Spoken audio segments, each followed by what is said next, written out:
It's like my blood in his body is going straight to his cock, doubling in size. Hey y'all, what's up? What's good? Welcome back to another video. Thank you so much for tuning in to my little slice of the internet. If you're new here, my name is L'Oreal, and for those of you who are returning, who watched my previous video, who liked, who commented, y'all blew me away. I honestly did not think anybody was gonna watch that video. I just kind of put it out there to put it out there, but thank you guys so much for liking, commenting, subscribing even. Like, my mind is blown.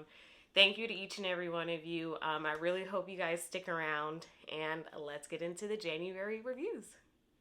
The first book that I read for the month of January was Blood Orange by Karina Halle. This story is a Dracula reimagining following a young lady who is part of a witches guild who is tasked with killing Dracula. But little does she know, she and Dracula are involved in a fated relationship.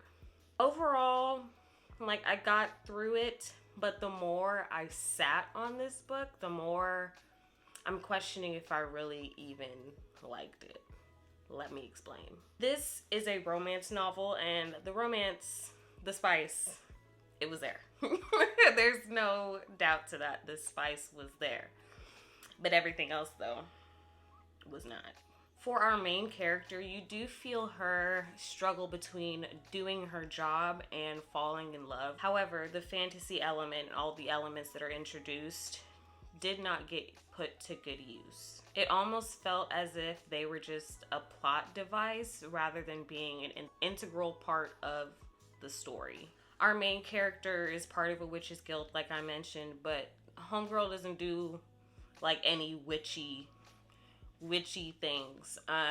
She casts a veil of glamour over herself to hide her true identity because the vampires can detect witches, and so she wants to, do her job. She's got to put on her veil. She uses her magic to learn Italian. And she also does some like traveling through the astral plane, which I actually thought was pretty cool. But that's about it. Like, I don't know if I was expecting potions or like a full-on broom, but the girl just uses her magic to learn Italian and learn to play an instrument. That's it.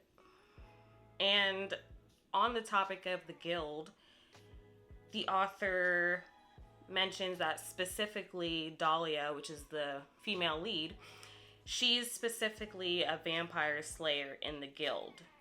Okay, cool. What are the other types of witches? Like, what do they do? What are their jobs? What are their tasks? None of that. She's also adopted by the head witch daddy. I think his name was like Bellamy or something. We don't know nothing about this dude. Don't hear anything about him, just like he exists. Also, our girl Dahlia got kicked out, and this mission is her redemption mission into getting back into the Witches Guild. What'd she do to get kicked out? You never told us. Like, there are just so many things, so many elements that are just like dropped and sprinkled into this book, but Karina really did not do anything with it, and that is a real bummer to me. There really are so many good introduced elements that just like did not get used but would have made for such good content in this book. For instance, she talks about previous kills that she's done as a vampire slayer.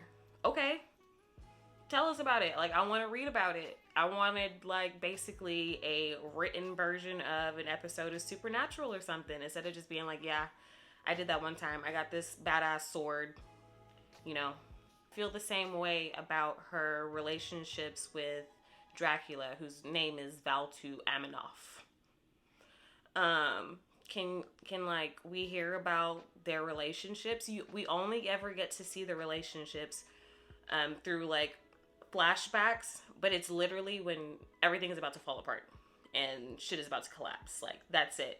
I really wish we could have seen or read more about them in their previous lives, so that way we feel connected to the characters and you really are rooting for them to make this fated relationship work. But no. However, we do get a glimpse in their relationship in the literal last pages of the book. Count Dracula, aka Valtu Aminoff, he and his vampire gang do not have the typical tropes associated with vampires. They can go out in the sun, they can eat, they can drink.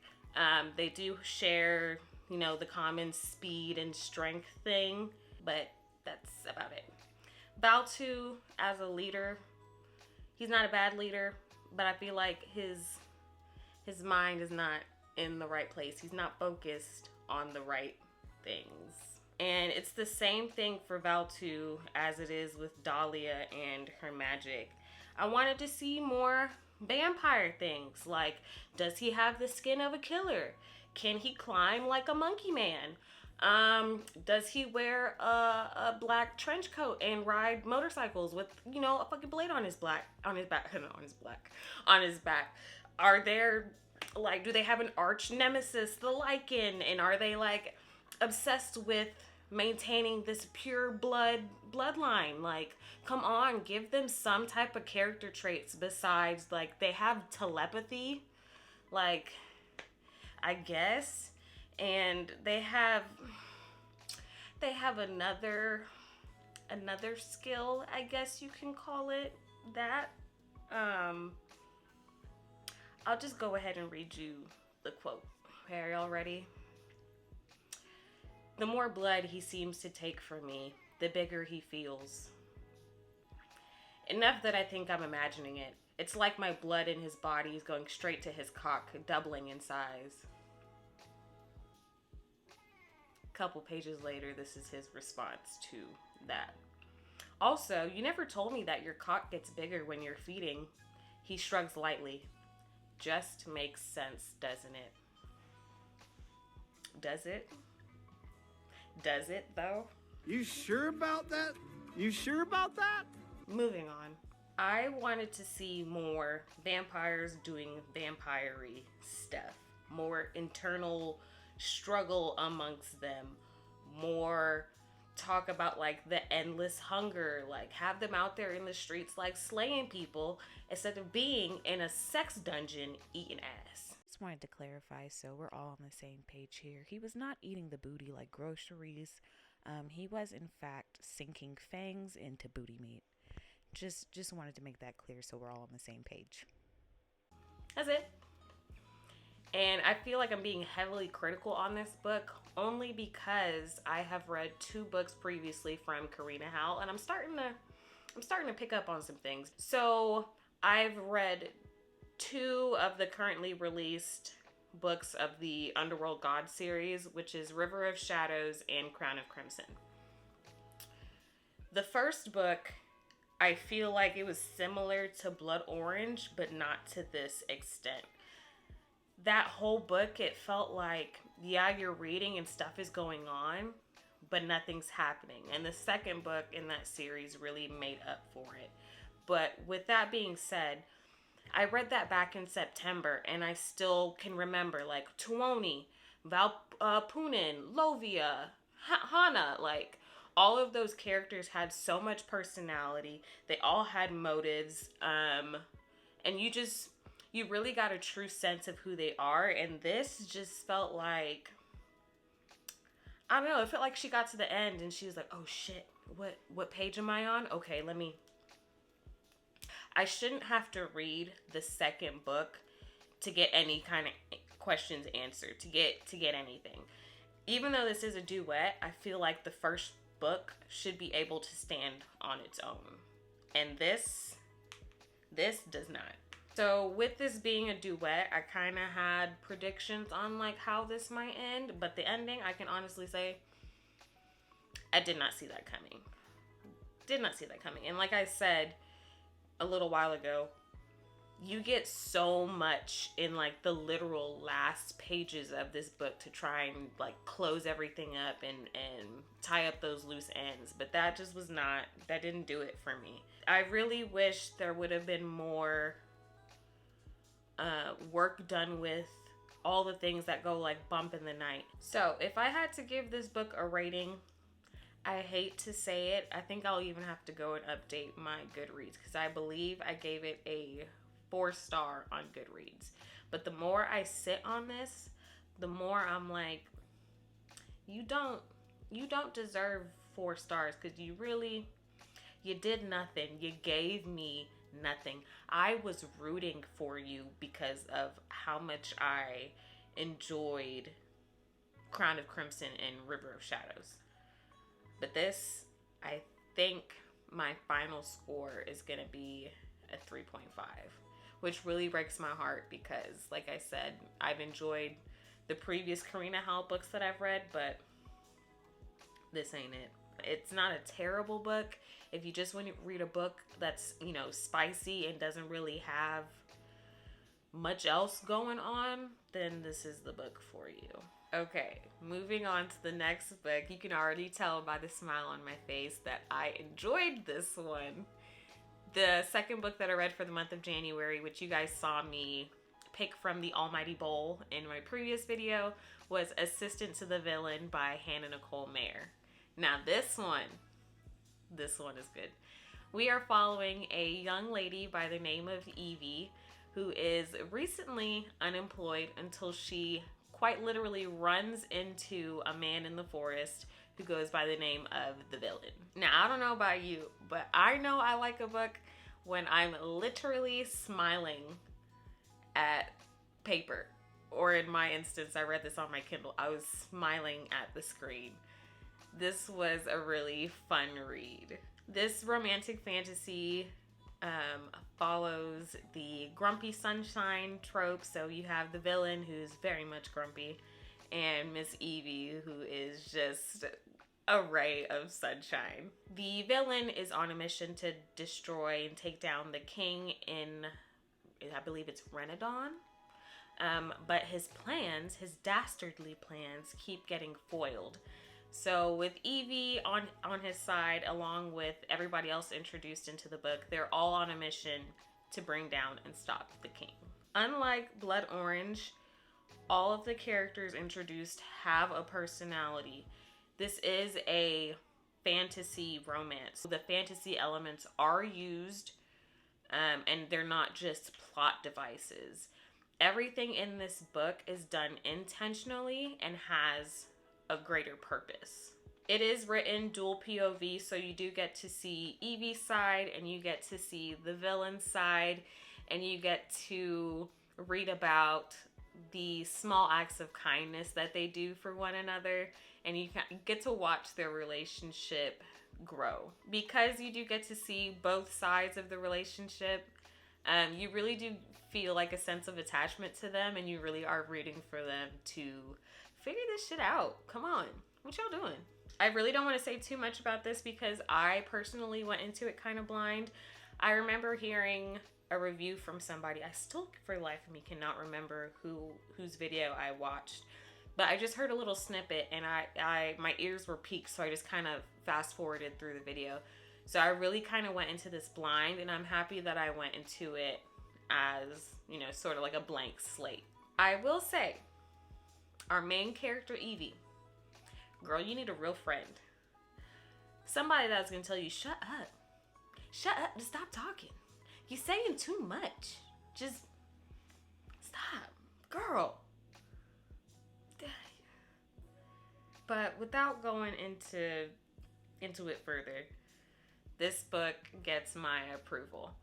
I would rate this 4.5 stars. I'm very excited for book number 2 to come out. I believe it's titled Apprentice to the Villain. But I will be picking that up when this comes out. Honestly, I feel like I want to buy the physical copy of this. Like, that's how much I enjoyed it. But I feel like that's a little much because I literally have it on my Kindle. And then to have a physical copy that's just going to sit on the shelf. But I really liked it. I really liked it. So, with the January reviews out of the way, as stated in my previous video, I have selected a few themes for some future months. February is going to be a romance month. October is going to be mystery, horror, thriller. And December, we're going to read some holiday themed novels. So with that being said, this month is our romance month. I've already taken all of the titles out of the bowl that are not romance novels. So that leaves us with The Last Love Note, Wretched, Divine Rivals, Scarred, Haunting Adeline, The Coven, The Very Secret Society of Irregular Witches, Part of Your World, The Fine Print, Restore Me, and King of Wrath. Since we are reading about love this month, I thought it was only fitting that I ask my favorite and currently only child to select the books for me to read this month. So I will insert that clip here. Baby, I need your help. I need you to pick 2 pieces of paper out of this bowl. 2 pieces. Okay. Can you do that? Get 2. Get 2. Okay. That's 1. Let me have it. Get 1 more. Good job. Thank you so much. Okay, another one? No, that's it. All right.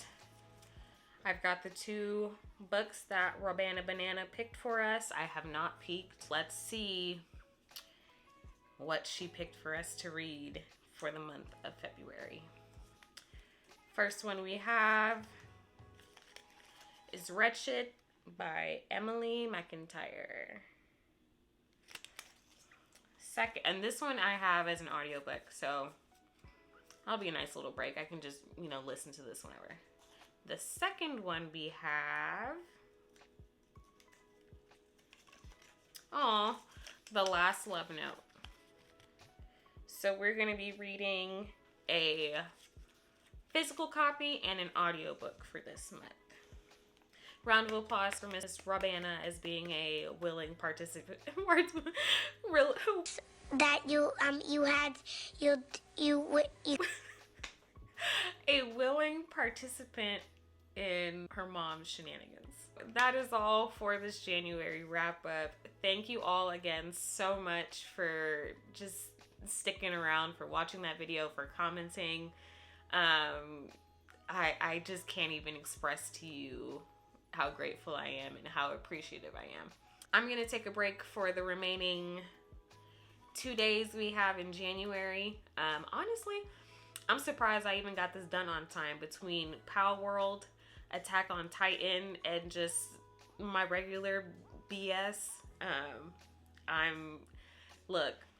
I'm coming through for y'all, so y'all come through for me, okay? All right, I'll see you guys later. Bye.